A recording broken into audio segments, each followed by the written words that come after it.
Hello, I'm Katasar, and today I'm going to be explaining the any percent speedrun of Goosebumps Horrorland. The different ways you can play this game. There is the Wii version, PS2 version, and the DS version. You can also run on emulator.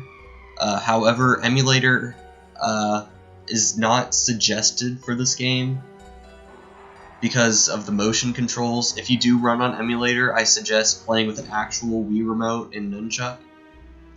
And also, emulator has saves like 5 minutes because of loads, compared to a console run. And you may ask, what's the fastest way to play this game? The fastest way to play this game is the PS2 version, because it's the only version of this game that can skip cutscenes.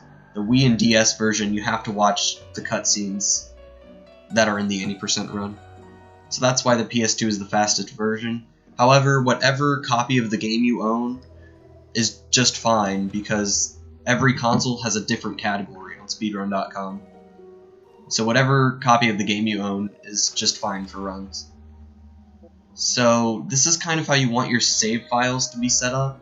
You're going to want a save file that's either 100% complete or has all the any percent minigames unlocked.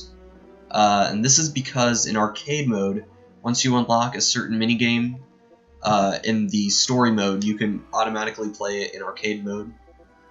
This is the best way to practice repetitive sections of the run. If you need to work on a certain minigame, you can work on it over and over and over again without wasting tokens or having to walk to different minigames. So this is the best way to practice certain minigames. So you're going to want practice save file. You're also going to want a 0% save file, and this is for runs. Well, yeah, you want at least one 0% save file. So now we load up a save file here. Before we start a run, we always want to disable autosave before we start any run. You don't have to, but it's much faster just to disable autosave. And this is because autosaves throughout the run actually lose quite a bit of time, and we can disable them before we start the run. Also, let's say that you're in a run and you reset, let's say at Bumper Carnage here, the first minigame in the run. Let's say you reset after this. The game is automatically going to save your progress if you have autosave on, and it's going to be annoying having to watch the opening cutscene of the game. It's much faster just to be able to reset from starting to, the starting point right here, because the opening cutscene doesn't matter. Time starts when you load a new file and start moving from the starting point about here. So now, basic movement. You can walk in this game by holding Z on the nunchuck. However, this is a speed run, so we're always going to want to be running. We never want to walk throughout the run. There's no other real buttons in the game. Like, there's no jump button or anything. The only other input you can do during overworld running is clicking on signs with A on the Wii remote. Now I'm going to be explaining menuing. Menuing is not really a big deal in the run. However, it can lose you a lot of time overall throughout the hour-long any percent run. So when you want to enter a minigame, it will always default to yes. It will never default to no. So when you enter a minigame, you can either just click where the yes button would be, or you can just spam A. It will never default to no. So that's kind of how you want to menu throughout the minigames.